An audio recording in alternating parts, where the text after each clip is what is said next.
Stephen Hawking in 2007 explained it, quoting Einstein from his writings in Special and General Theory of Relativity, his paper on the combined two theories, explaining that you cannot prove that the Earth is spinning. They choose to believe in the Copernican principle because they have a religion. Hey guys, Sean from SGT Report here. That was Austin Whitsett. So get this, they tell us a lone gunman murdered JFK and his brother. They tell us they put men on the moon and brought a dune buggy, but haven't gone back since. They tell us men in caves brought down 3 buildings on 9/11 with 2 airplanes and office fires. They tell us the vaccines are safe and effective, and in order to save the world, you need to own nothing. They claim the air is clean and safe in Ohio, and World War III over Ukraine is necessary. They say child sex trafficking is a myth, and that we're all just a random result of a Big Bang. They lied to get us into the Vietnam War, the Iraq War, Afghanistan, Syria, Libya. It seems to me that these known liars ought not be believed about anything they claim. So open your eyes, your ears, and your heart, and buckle up. Before we start, just a quick word about our sponsor. We're technically at war and in a recession. 2 things the government doesn't want you to know, but it's only a matter of time until the cracks start to show, and you know who's going to get hit the most? You. That's why you need to protect yourself and your family, because things are going to get worse before they get better. Fortunately, Noble Gold Investments is here to help you. There's always a risk of investment and no guarantee of any kind, so do your own due diligence. But you've worked too hard to build up your savings and investments to see it all crumble. Gold and silver from Noble Gold Investments are real possessions in times like these. Knowing you're outside the system, if and when it crashes, is a great feeling. And a surefire way to keep your money safe for your retirement is a precious metals IRA.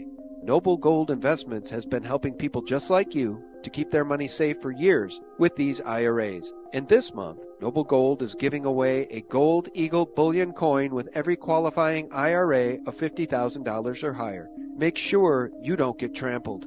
Visit noblegoldinvestments.com. That's noblegoldinvestments.com. Hey friends, welcome back. Thank you so very, very much for tuning in. It's Sean from SGTReport.com, thephaser.com, and thelibertymill.com. And guys, of course, you can find us over on Rumble. We are taking the game away from YouTube. And Crooked, former CEO Susan Wojcicki, why did she have to resign suddenly? And we have a new guy over there, but nothing has changed. I think that's because the parent company, Google, Alphabet, well, they're as crooked as the day is long, which is why they continue to burn books about the most challenging topics, including the one we're going to talk about today, the nature of this thing we live on. I have a new guest on the line. I was set up by Dave Weiss and Jaron, 2 buddies of mine who have been on in the past. Our new guest is Austin Whitsett, and you can find him, yes, still on YouTube, although he's about to launch his Rumble channel. You can find him on YouTube, guys. The channel is Whitsett Gets It. I'll leave a link below. Austin Whitsett joins us right now. How you doing, Austin? Good, how are you? I'm doing okay. Hey, man, I have to tell you, I was sent a soundbite from David Weiss from an interview you did. I guess it would be best called a debate with Professor Bryant. I'm tempted to play a clip from that here, but I've got you in the flesh. So very fascinating what you said to this man. And I'll paraphrase. Einstein, Hubble, Hawking, you can't prove the Earth is moving from the Earth, is what they said. They can only provide geocentric models. They choose to believe in the Copernican principle because they have a religion. It's a belief system. Let me welcome you and tell us a little bit about your background. So I went to college but dropped out, so nothing special there. But I just became somewhat infatuated with cosmology, I guess. And I discovered that we seem to be in a position where we were misled about where we live. And it's a very interesting conversation because it has crazy implications. So I just kind of became obsessed with it, I guess you could say. And now what I do is just try to raise awareness to that and other subjects.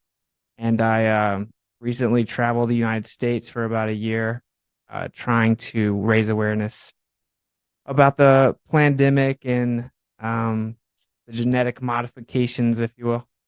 So that's a little bit about me now. I just kind of, I do debates and try to raise awareness about the subject because I think people would be surprised, that basically they've had their philosophical worldviews made for them, and they think it's science. And I think that's the guise of science is the number one way that they brainwash us. So yeah, my motivation is just kind of pull back that veil. It's interesting you'd say that, pull back the veil, because I continue to say that this great awakening that we're going through is a version of the apocalypse, which is the lifting of the veil. And all of the lies that have been told for generations to we the people are starting to be revealed for what they are, lies. And I think maybe since we're going to be in the realm of woo today, deep woo, regarding the nature of the earth, I want to start with a soundbite from Dr. Peter McCullough about this similar situation, this brainwashing that seems to have occurred amongst a large portion of the population that seems unable to break their conditioning or their brainwashing regarding this bio. I'll pause it there. I'm coming back to my guest, Austin.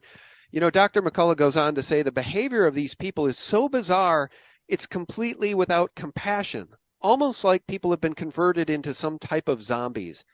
Do you see any parallels in this conversation about the bio?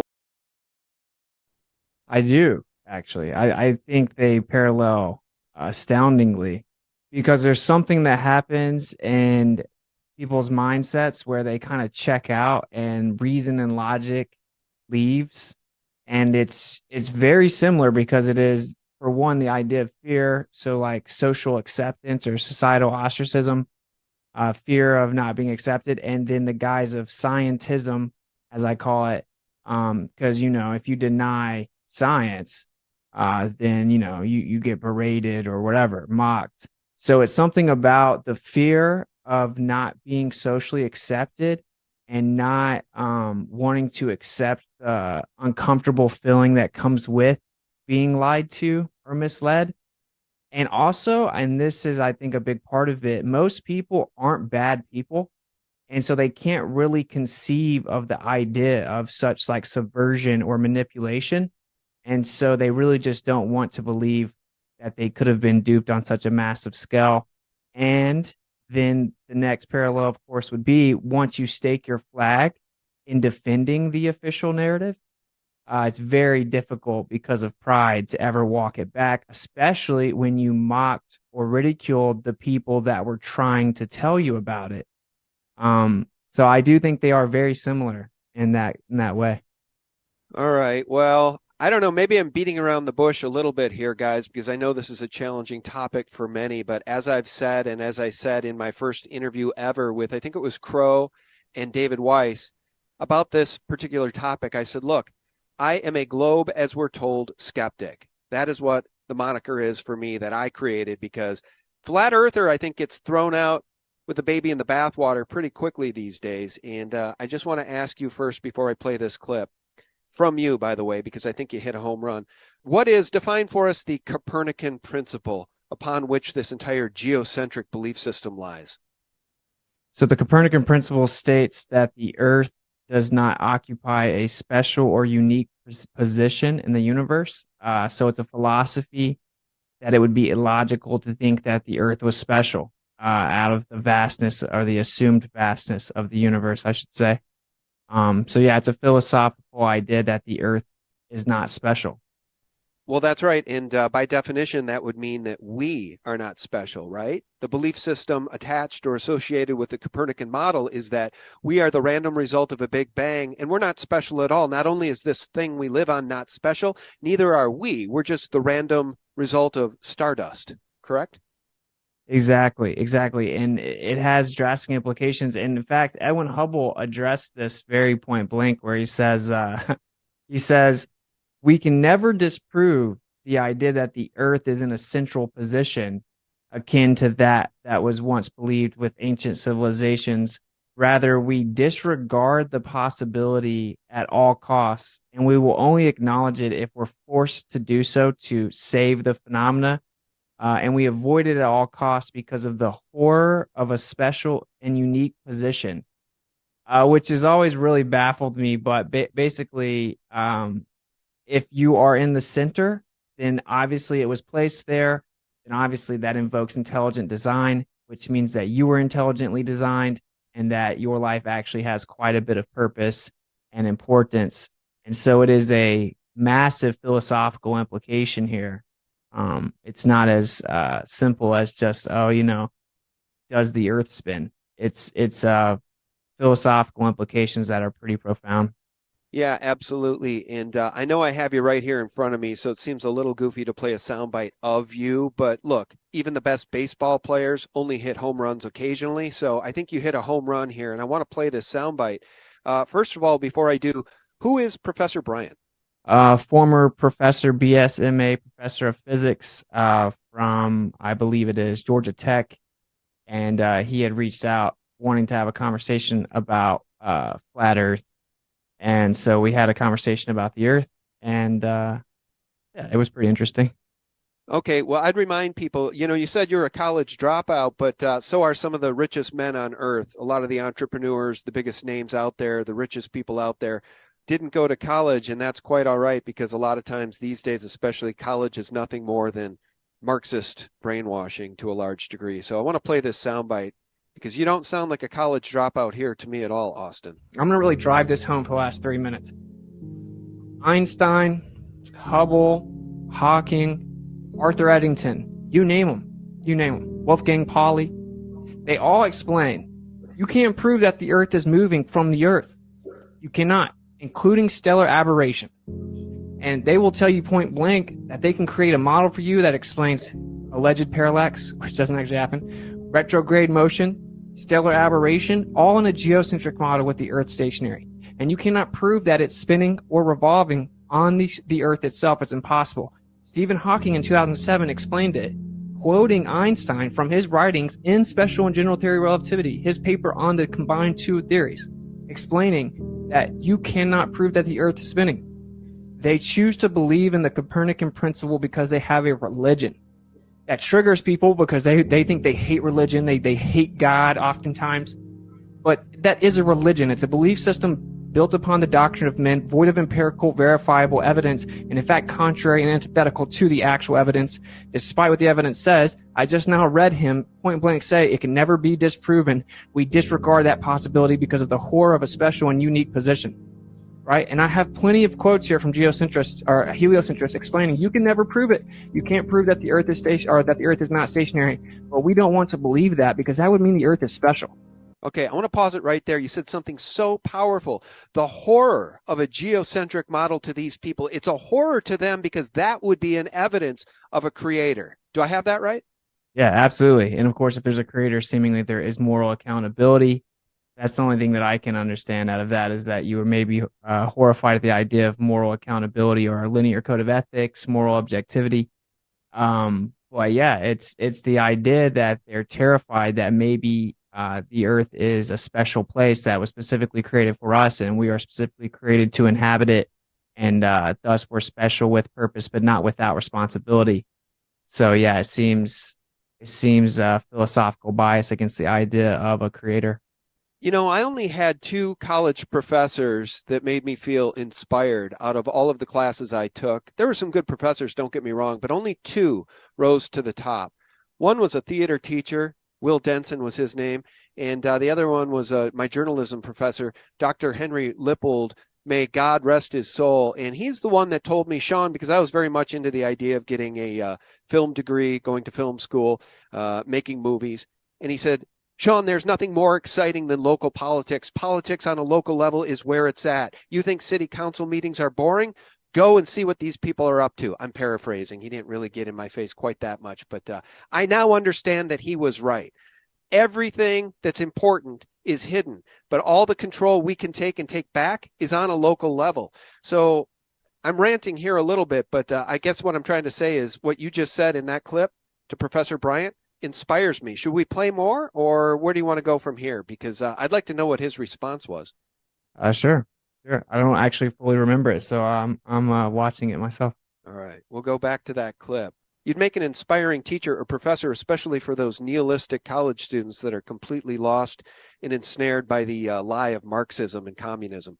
So then what do? We go look out at the background distribution, the energy coming away from the Earth. It shows the Earth's in the center. So what do? They call it the axis of evil. And then they come up with a new idea. Well, it does look like we're the center, but that must mean that no matter where you are in the universe, it would look like you're in the center. Or we're just in the center.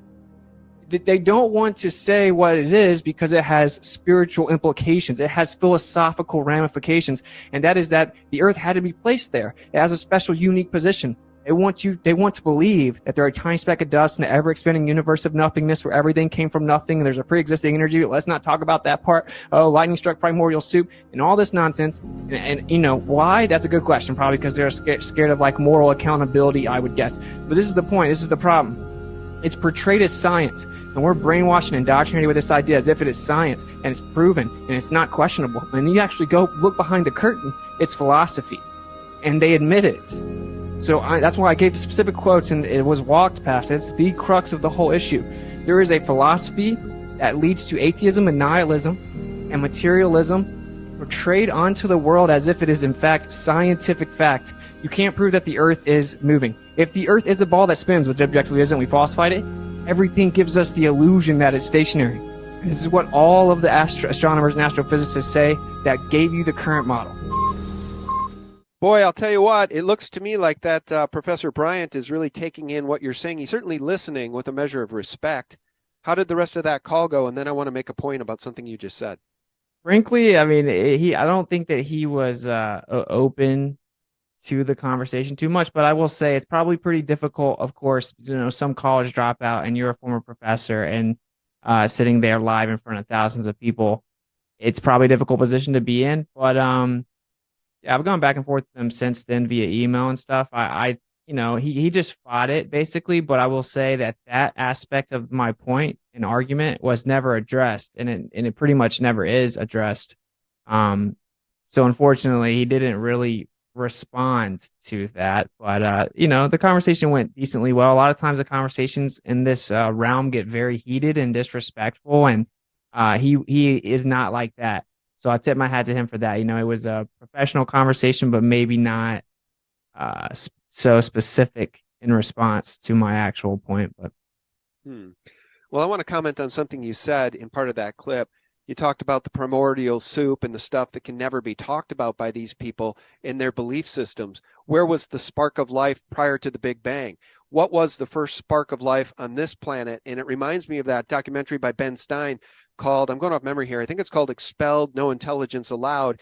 And at the throughout the film, he's interviewing Professor Richard Dawkins, but at the end of the film, he really drills down to brass tacks with Dawkins, and he won't let Dawkins off the hook.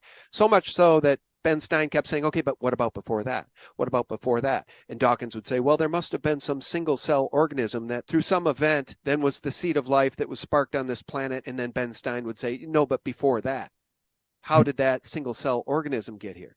And Dawkins, because he cannot grapple with the idea of a creator, of somebody speaking life into being, as the Bible would state, he then went to the idea of aliens, some other alien species that evolved by way of some Darwinian means must have then come here and sparked that first seed of life. And I always find that so fascinating that atheists, they can leave room for aliens seeding life here, but they cannot possibly leave the door open, even a crack, for the idea of a God, a loving God, or a creator making this thing that we live on and creating life on this planet, despite the complexity that we know exists in just human DNA. well, that sums it up right there. That all of a sudden, when backed into the corner, you'll invoke an intelligent designer as long as it's not a loving, caring God that we already have been told about.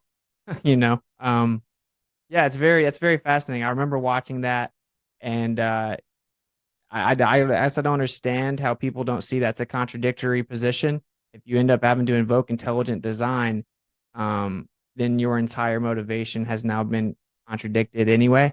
But I think we do know what it is, and again, it goes to moral accountability. And I guess the funniest part of it to me is that they say God of the gaps a lot to dismiss creationists, but they just ignore the gaps, and they have their belief requires way more faith, and that's why I call these things religions. And I know that it's a polarizing term or whatever, but it is by definition, other than the implication of theism, it is a religion. And so if I have to believe that everything came from nothing, but with no determination, no intention, no intelligent design, I can't explain how. And then lightning struck primordial soup and rocks turned into fish that grew some feet. And we're like, man, this water's whack. Let me turn into humans after I'd become a rat and all this crazy. It's just crazy science fiction religion. Um, it's just fascinating to me that people don't realize that that takes more faith to believe in that, and it's always this inner turmoil battle of like being held accountable to a creator, I think. So I think all the stuff that we're dealing with in the world boils down to this. It is scientism being used to prop up atheism, thus nihilism and apathy, and you can clearly see where our society is headed right now because of the lack of acknowledgement of a creator. At least that's how I see it. Let's take a little bit of a turn here. Let's go back to the history briefly and talk about Nicholas Copernicus. And I'm going off memory here. Did he die in the was it 15th century, was it? Yes. 1500s? Okay, and was it the Catholic Church, was it the Vatican that put him up to coming up with creating this geocentric model? And if I have it correct, didn't he pretty much disavow what he came up with, and it was only released after his death? Do I have that right at all? Well, specifically, Galileo had the big conflict with the Catholic Church and building upon the Copernicus principle and his theory. And of course, yeah, Galileo specifically did disavow it on his deathbed, but that letter's basically been scrubbed, and they actually went as far as to erase his signature, from my understanding. But all of it all does have a history with the Catholic Church, and them shuffling their feet away from geocentrism to heliocentrism, because that was a big debate back in the day. I've never really understood why the church did that. There is a very good documentary I will plug though for the full history of the heliocentric model and all of that. It's called Heliosorcery, and it's very well documented because there's so much to it. These people were actually sun worshiping occultists openly. They were alchemists and sorcerers that worshipped the sun, and that is where you get heliocentrism from. And that is, of course, by definition, a religion. So, Yeah, it is. It's a religion just like those that worship at the altar of Big Pharma. And I want to ask you about proofs of this woo-woo. And then I want to turn and talk about NASA, the moon landings. As you may know, I've interviewed Bart Sibrel, a documentary filmmaker who made the movie A Funny Thing Happened on the Way to the Moon and Astronauts Gone Wild. So I want to talk about the moon landings here in a second. But proofs. When it comes to proofs of the woo-woo that we're talking about, for whatever reason, rightly or wrongly, I always like to point to the Suez Canal, which is roughly 120 miles in length. But you can see essentially what might be a satellite photo of that area of the world. You can see 30, 40, 50 miles beyond it in either direction. So we're talking about maybe 180, 200 miles of absolute flatness, wherein we know, based on the heliocentric model and their math, 24,900 mile globe Earth, there's got to be more than a mile of curve hiding in the Suez Canal, but it doesn't just end there. It continues in perpetuity to create a basketball. And that seems lost on even the closest people to me in the internet world that will email me and say, but I know a pilot, but I know a guy who worked for NASA, but my uncle was an astronaut, right? I'm just asking people to look at that 200 miles of flatness and help me understand where they're hiding all the curve. In your view, what are some of the best proofs of what you might argue is a Earth that is not a globe? yeah, I think the number one proof or evidence is long distance observations, like you're saying. The globe Earth makes a very specific prediction based on the radius value, and there has to be a hump, if you will, of curvature blocking our view. I think that no one knows what it's like to live on a ball, so we don't really know what it would look like, and we've kind of just associated the Earth with that. But there would be immense amount of physical obstruction all around us. And so I think that's one of the number ones. Long distance observations. We saw the Canigou Mountains 255 miles away, and the top of the mountain should be obstructed by an additional mile of curvature above it. And we can see them, and we can see when the sun sets beneath it. So long distance observations falsifying the radius value is the most efficient way to test the claim. Because if the radius value is wrong, the entire model is wrong because it's all built upon the R value. I will say I do have the same experience as you, where people really don't want to go to the heart of the issue, and they'll say stuff like, "Yeah, I've been in a plane," and not knowing that the globe model claims you actually wouldn't see curvature of the Earth from a plane. You would have to be way higher to see left to right curvature. Another one of the best ways to test it are long distance laser tests. We've actually shot lasers horizontally over frozen lakes and over large bodies of water, even connecting the lasers with direct horizontal relays, and they go far beyond where the Earth should curve and block the laser.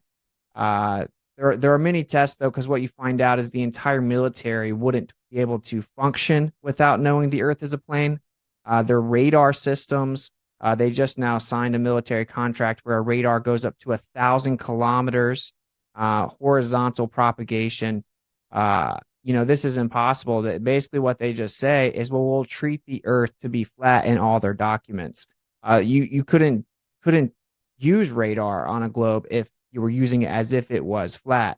You also have rail guns that shoot up to 100 miles, and it's completely classified. They won't release the specifics, but that, of course, would be impossible with electromagnetic horizontal propagation. They have weapon systems in the military, electromagnetic weapon systems, ground towers that use the Earth to be a dielectric plane.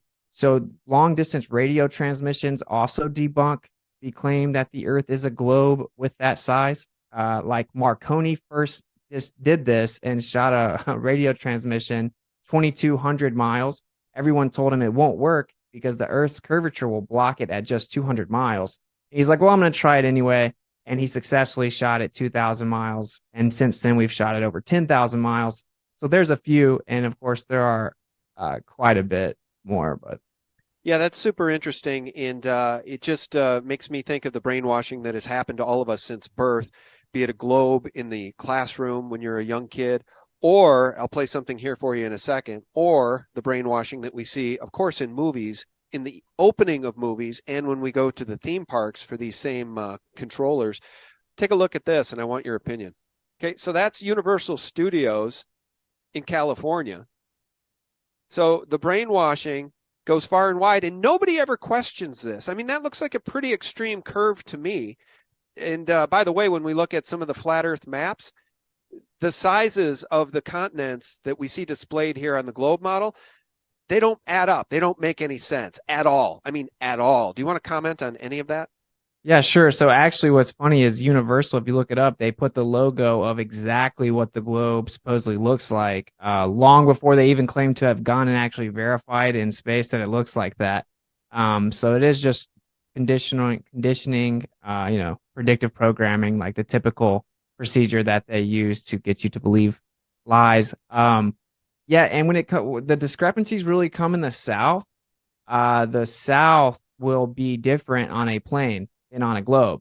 And interesting enough, majority of the world lives in the North, and most people don't realize that like over 90% of the world's population lives in the North, quote unquote, hemisphere. And there is no sphere, of course, but that's how they've hidden this because no one lives in the South and its vastness of oceans. So the continents are slightly different. The layout is what is interesting, and we can't actually get all the way past the 60th south latitude to even test it. Similar to the Hunger Games, they seem to have drawn a circle around us. And, if no one knows there's a circle drawn around them, then it's a perfect prison, right? I guess the best slave would be one who thinks he's free. And basically, we're just kind of trying to wake up the other people inside the circle and let them know the circle's there. But it's a more difficult task than one may think. Yeah, it's an enormous task because, again, we're dealing with brainwashing since birth. That is a very difficult thing. Imagine if you were born into a cult, how hard is it for you to break the conditioning of being in that cult? It's extremely difficult. It's even extremely difficult for parents of young people, teenagers or young adults who get drawn into a cult. It's hard for the family to break that person out of the cult. All right, I want to take this one step further and discuss NASA and animations. Everything that we've ever seen coming from NASA regarding the nature of this thing we live on is an animation. And I want you to comment on that. And it's roughly akin to this animation we're about to see here, which is the new Universal Studios opening to movies. Everybody's seen this. It's quite powerful, though, and imagine the conditioning that this leaves on the audience.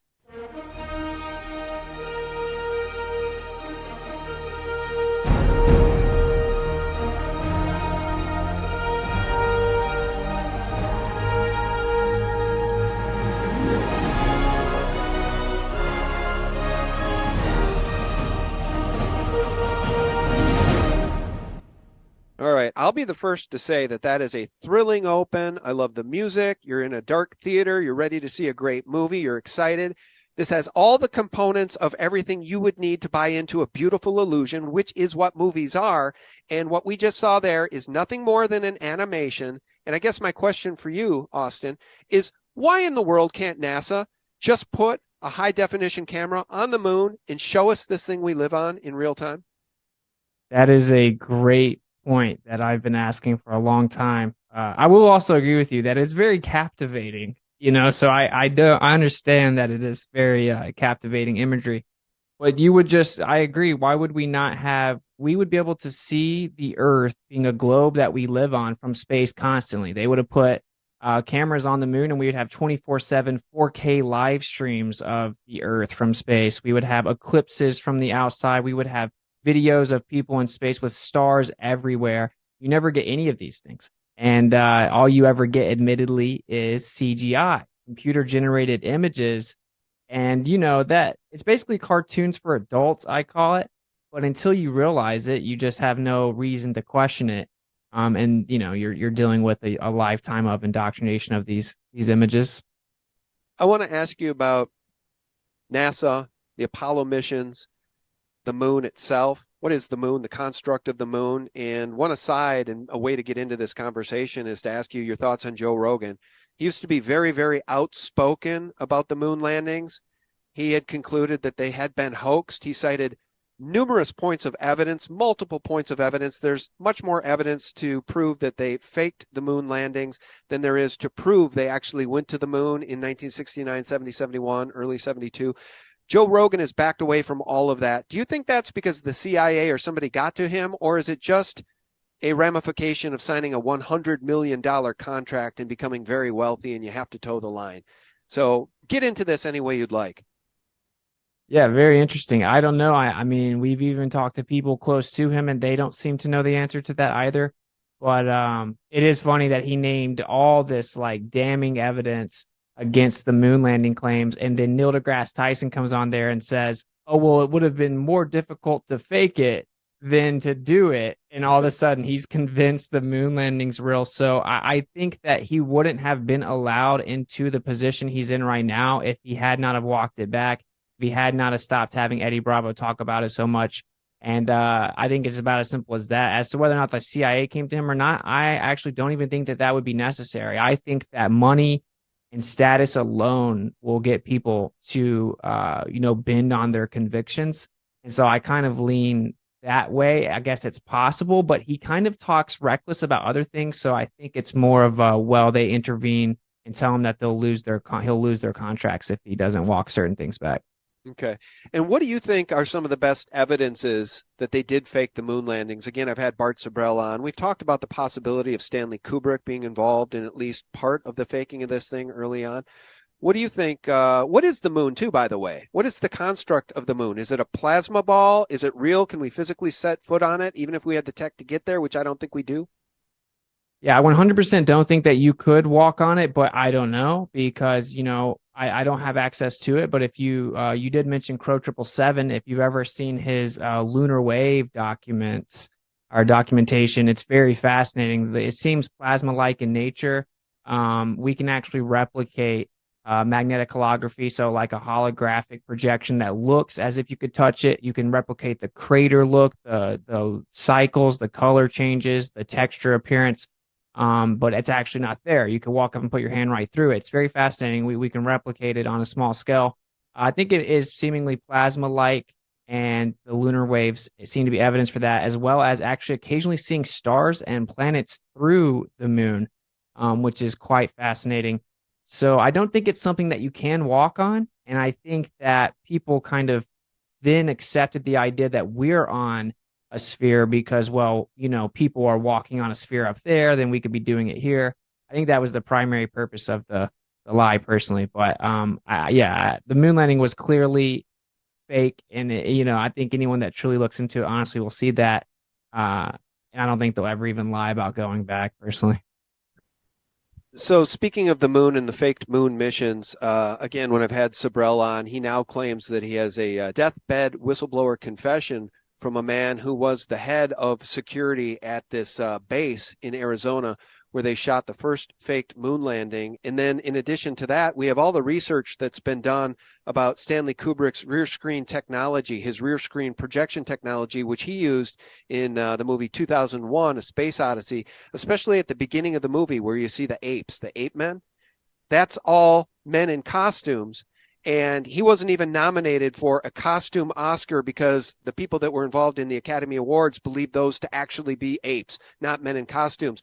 And he used rear screen projection there to make it look like this was actually happening in the world when, in fact, it happened in a studio. We can see the same parallax and division where the moon ends and the rear screen technology backdrop would begin in the Apollo moon landing videos. Do you have any comment on any of that? Yeah, you're on point. That sounds exactly correct. They use the same exact technology, and Stanley Kubrick seems to have many connections to it. And as to that security guard testimony passed down to his son, I believe it was on his deathbed, is very fascinating. And that it was like a highly secure warehouse that he had to like basically prevent people from coming in and out of unless approved. Yeah, I think that it was just a film, and it's worked for 50 years. They haven't really had to replace it again. But I think you're on point with the technology, because if you look at 2001 Space Odyssey, of course, film of the year right before that, you could see that they could very clearly fake it, and seemingly just didn't fake it quite as good as the movie to make it more realistic. Friends, just a real quick break and a word about our sponsor. Silver has been valued for its beauty and rarity for centuries. But did you know it also plays a vital role in modern industry and tech? According to Noble Gold Investments CEO Colin Plume, who I just interviewed recently, silver could be the new oil. From electronics to solar panels, demand for silver is only set to rise. That's why investing in a silver IRA from Noble Gold Investments is a smart choice for those looking to secure their financial future.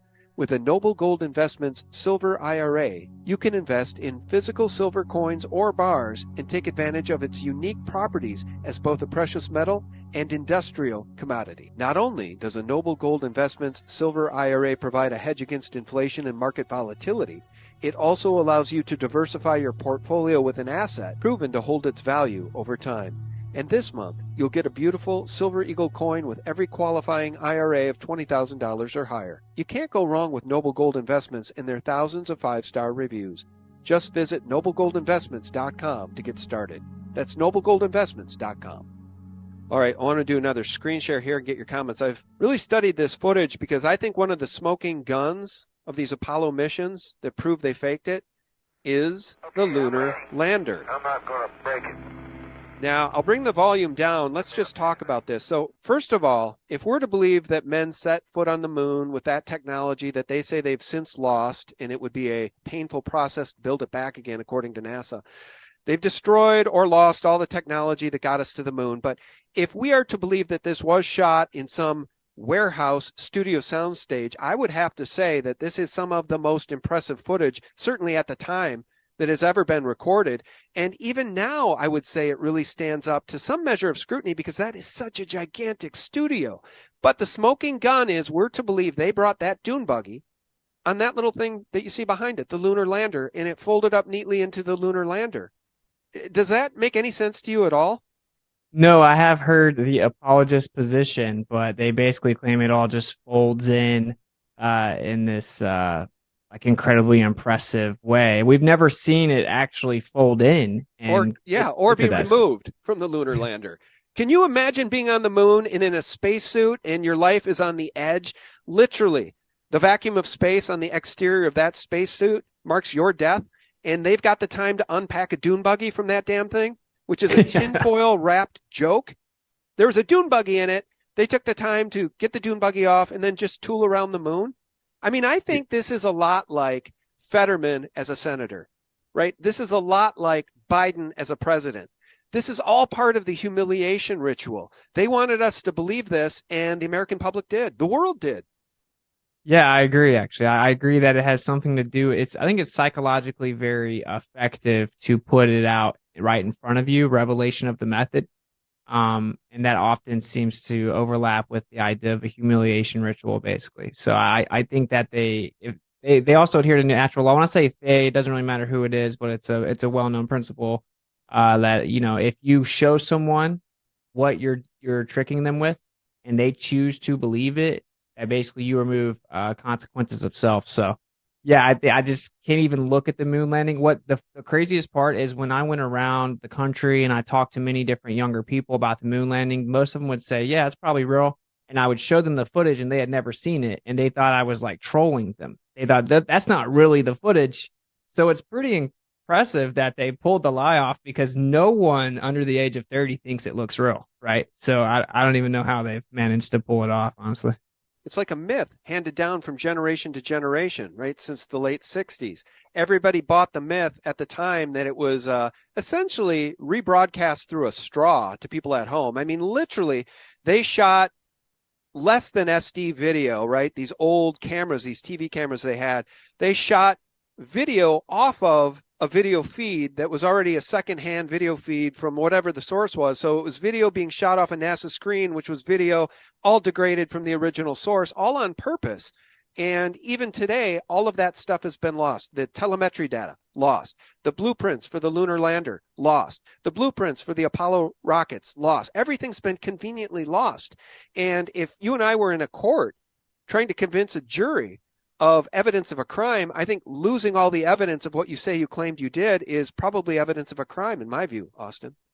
Yeah, absolutely. Absolutely. And it's for very specific reasons. We could test all of it. When you claim you're landing on a spinning, orbiting rock with no atmosphere, you're making very specific claims of physics as to how you could physically even land on the surface of the moon, maintain orbit around it. If we were given the schematics and the telemetry data as to exactly how they were supposedly doing that and the specifics of the lunar lander, we could pull it apart based on objective physics. And there is no, wiggling out of physics. So the safest bet was to just remove it.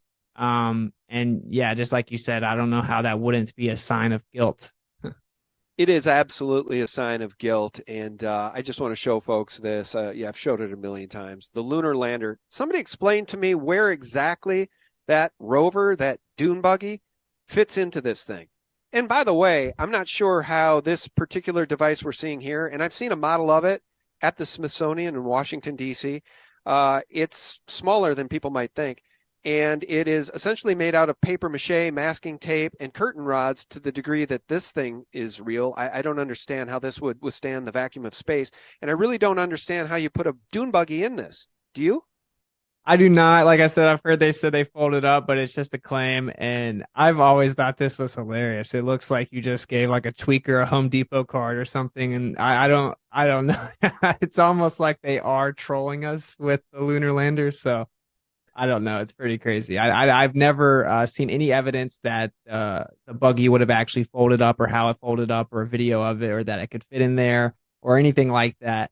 And according to what they said, the astronauts could barely even move inside that thing. They had no extra space whatsoever. I think that they had just folded up some buggy and crammed it in there is pretty absurd. It is beyond absurd. And I think a good segue here to maybe our last topic is back to the idea of the spiritual nature of what's going on here. Have you studied the occult roots of NASA, Jet Propulsion Labs, Jack Parsons, L. Ron Hubbard, Aleister Crowley, any of that? Yeah, yeah, absolutely. It's very, very occultic in nature. They were doing actual seances and rituals, and they documented them. It's all very interesting because Operation Paperclip, and you have Werner von Braun, and that's who actually was put in charge of space exploration, of course, at NASA. And you look into what really was going on with the Nazis; they were obsessed with Gnostic, esoteric, ritualistic beliefs, and it seems to all be interconnected. And why would you call the mission to the moon Apollo anyway? Well, it's because they're sun worshipers, and that's the actual truth. They worship the sun, but the sun is symbolic of the embodiment of enlightenment. right? And so that's why they are sun worshipers. And yeah, basically you could say Luciferians. So they perform very specific metaphysical rituals built upon the idea of sorcery and Helios worship, which is enlightenment of oneself, apotheosis of oneself. And so when you look into their literature, it's just pretty crazy, and that's going to explain to you why everything NASA does is named after different Greek deities. Well, you just hit the nail on the head as I'm about to share this, and it really speaks to the nature of their mocking the one true God, right? They don't love God. They hate the creator. And I'm not saying everybody at NASA. I would say most people at NASA probably don't understand the big picture. It's all compartmentalized, I think, to a large degree. But Artemis in Greek religion is the goddess of the moon, chastity, hunting, and the moon. So what do you make of the new missions to the moon? They're telling us Artemis is going to get us to the moon in coming years with men on board. We're going to land on the moon. We're going to build a base, and then we're going to go to Mars. That sounds really possible, huh? Yeah. I'm super all over the place with what I think is going to go on with that. I just don't see how they could feasibly fake it in 2023. And if you look at the first Artemis test mission, it was a joke. It looks like a 5-year-old could have made it on TikTok nowadays. So I don't really see how they're going to actually. I think they may fake an accident or something to justify the inability to go there. I don't see them doing it, but maybe. But they've also pushed it back 20 times now. So we'll see. But of course, the Artemis it's all about their religion. And NASA is a front for a religious motivation. And when they launched the Artemis, you may not know this, when they launched the Artemis mission, the guy actually narrating said, and the rocket left and picked the Earth up by its edges and shook it of the wickedness, which is, of course, a Bible verse. So it's direct mockery of the scriptures specifically, and they have like a Luciferian religion. And I don't know where they're going to go from here when it comes to the lies about the Artemis mission, but we'll have to sit back and see. Yeah, they'll just keep moving the date as they've done for more than 3, 4 decades. Because remember, guys, we're told we set foot on the moon in was it 71, 72 was the last year, I think, Austin, is that right? That's 72, yeah. All right. Well, here we have George Bush Jr. Oh my God, follow the bloodlines. His father was once the director of the CIA and became president. His great-granddad, Prescott Bush, was once involved in the attempted coup of the U.S. government with his international criminal banker buddies. Follow the bloodlines. So here we have Bush Jr. talking about returning to the moon no later than 2014. They would conduct their first, listen to this, the first craft to explore beyond Earth orbit since the Apollo days. The spacecraft would be developed and tested by 2008 and conduct its first manned mission no later than 2014. They just keep bumping the date, Austin, while siphoning billions of dollars a day from the taxpayers.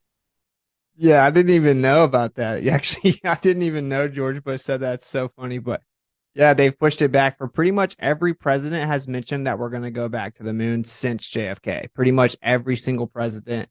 And they just keep pushing it back. And like you said, siphoning the tax money. They don't push back the budget. So yeah, it's very fascinating. I'm actually launching something called NASA Audits, and it's at auditnasa.com, where we're going to actually pursue getting them to put their money where their mouth is. We'll see how it works, but they should be verifying their claims. But yeah, it's just I think it's deeper than tax money because they get way more money than that in other ways. But it is very fascinating that they can just make the promise every few years and everyone just is cool with it. As we part ways here, just another couple of concepts to discuss. First of all, trillions of dollars missing from the Pentagon. Okay, we first learned about that the day before 9/11 when Rumsfeld said $2.1 trillion in transactions cannot be accounted for. The next day, the budget office and the auditors in the Pentagon were all killed by whatever hit the Pentagon, and I can assure you, friends, it was not a Boeing airplane. And since trillions of dollars continue to go missing from the Pentagon, it's all a looting. It's a great looting. And if there's good news, Austin, and there's not a lot of good news here, but if there's good news, it's that the unveiling, the Great Awakening is happening. So what these people do in darkness, and they rely on our ignorance for decades, is starting to change. People are starting to wake up, which brings me to the possibility of Project Bluebeam. a fake alien invasion, fake UFO invasion. Werner von Braun warned his assistant, Karen Rosen, many times in the 4 years before he died. He said, Carol, the last card that they will play is a fake extraterrestrial threat. Don't believe it. It's all a lie. Do you think that they could possibly? I think they could, actually. People are so stupid and dumbed down at this point. Not my audience, not your audience, but people in general, as that clip from Dr. Peter McCullough will attest, people are so dumbed down that I think they could get away with it because of the holographic technology and potentially vehicles, anti-gravitational vehicles that they do have, technology that they do have. They could really hoodwink humanity with Project Bluebeam, couldn't they? Yeah, absolutely. I've actually seen quote unquote UFOs multiple times, so I know they exist. Of course, they exist. So the Nazis had them in the 30s, electrogravitic propulsion. So that alone would get most people right, and they're kind of conditioning people with this idea of UFOs right now, where the Pentagon's acknowledging it and they're supposedly shooting them out of the sky. And then, like you said, you nailed it. They use holographic technology to imitate texture and dimension of objects in the sky. So they could do all kinds of things regarding Project Bluebeam. They also have the technology to basically make it sound like someone's talking to you, but you not know where it's coming from. They've talked about doing this to imitate, Allah in the Middle East to combat religious terrorism and stuff. So Yep. I think they definitely have the technology to do it. Yeah. Yeah, they do. Direct to skull, voice of God technology. That is absolutely right.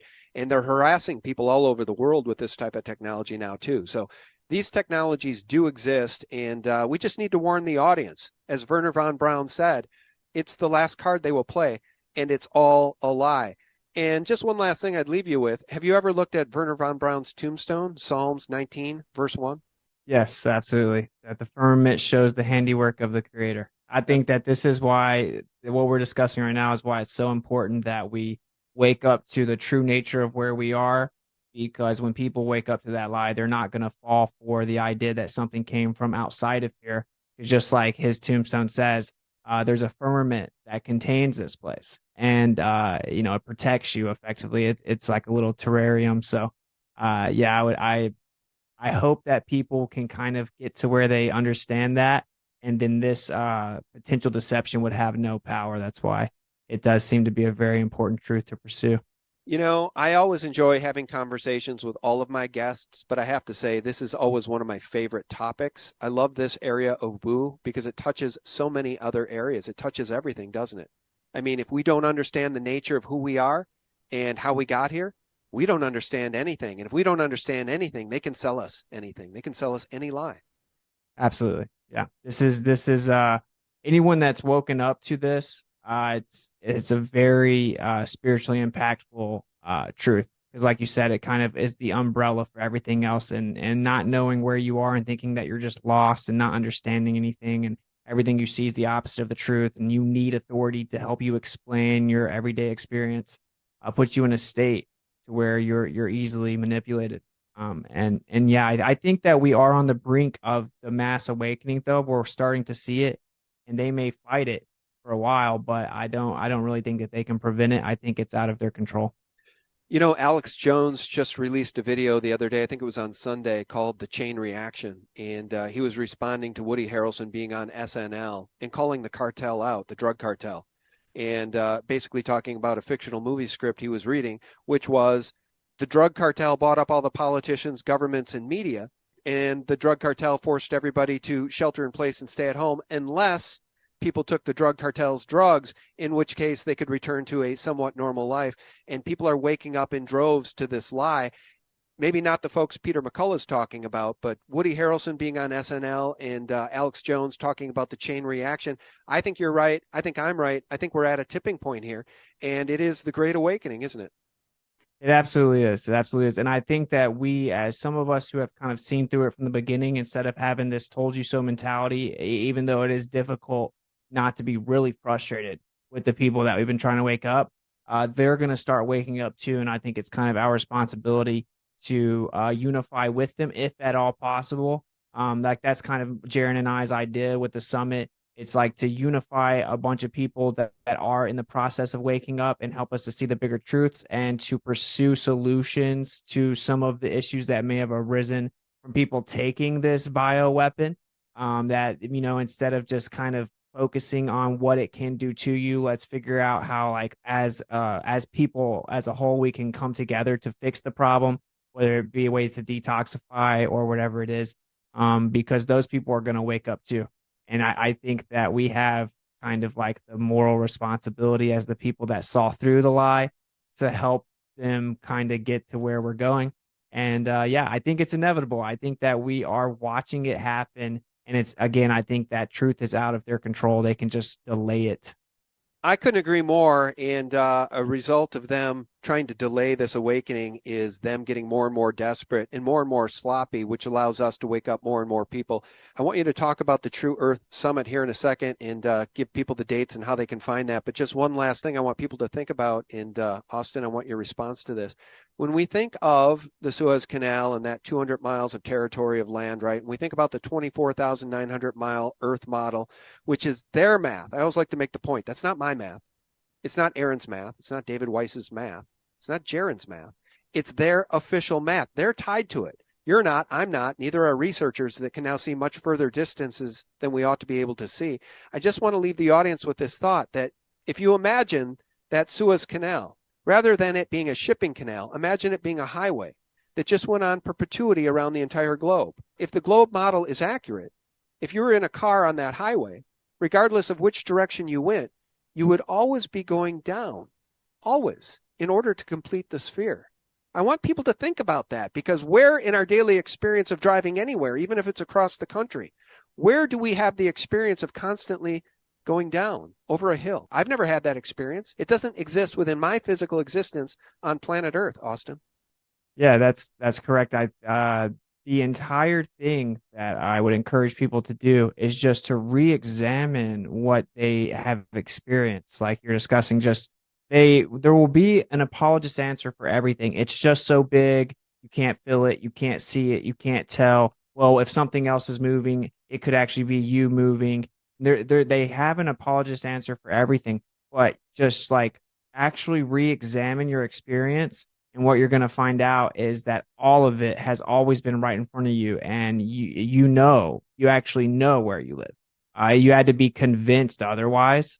And I think that even on just an intellectual perspective, you use Occam's razor, that which requires the least amount of assumptions. You apply logic and you start with the empirical evidence. And if you're going to believe something counter to that, it's going to have to fulfill a burden of evidence to actually suggest that what you actually experience is incorrect.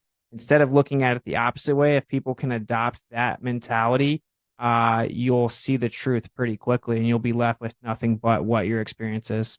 Well, I've got a great audience, and I would assume most of them are still with us here. Some people, of course, sign off right at the beginning as soon as they understand the nature of the topic. A lot of closed minds out there regarding this topic, which I understand. My mind was closed early on, too. My contributor early on at SGT Report, Rory, he used to like to post videos about flat Earth.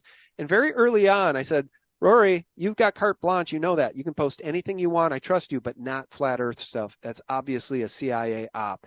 That was my belief system early on. Then I talked to my friend Sophia Smallstorm. She opened up my eyes a little bit. I talked to David Weiss. Then we had that conversation. And that's when I coined the term for me, globe, as we're told, skeptic. And for those who are skeptical about this topic, tell us about the True Earth Summit. When is it and who's going to be a part of it? Yeah, so the summit is March 17th and 18th, right around the projected dates for the equinox. It's called the True Earth Equinox Summit, hosted by me and Jaron from Jaronism. And it's just a bunch of presentations, a bunch of truthers giving presentations about a huge spectrum of subjects, with the central theme being attaining like harmony and balance and equilibrium within yourself and, overcoming deception. We have Chris Crum and Jaron, Zachary Zabala, Irulin Dushi, Crow 777, and Jason Lindgren, who are obviously legends.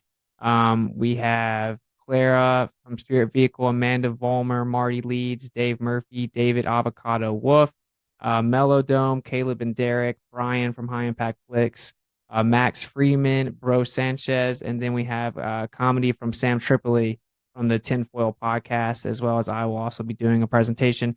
So it's 2 days of presentations. You get a virtual gift bag with all kinds of truther companies with products and service discounts. So you get hooked up in lots of ways with that, and different little goodies. We don't want to reveal all of them right now.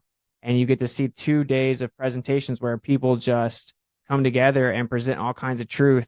It's very cool. The first summit was incredible because so many people coming together to look towards the future, like as opposed to dwelling on the negativity, like formulating plans of how to put ourselves in a position to succeed in the future. So it's a very valuable summit. I truly believe that. I'm not just saying that. And you can go to temms.live to see everything. You got frequently asked questions, and you can see the schedule. You can see each about the different speakers. So yeah, temms.live, and that's March 17th and the 18th. Excellent. All right, guys, I will leave a link below for those interested. And I really appreciate your time today in the conversation, Austin. I'll call out your YouTube channel one more time. Whitsett Gets It on YouTube. Send me a link to that, will you? And I'll leave a link below. Okay, will do. All right, friends, thanks so much for tuning in. A special thank you to our subscribe stars. As always, the links are below, and I'll remind you every single day for free. Join us directly at thephaser.com, thelibertymill.com, and sgtreport.com. Guys, those are sources for real news, the antidotes to corporate propaganda and all of those mockingbird mainstream media lies. May God truly bless you and your family. Bye-bye.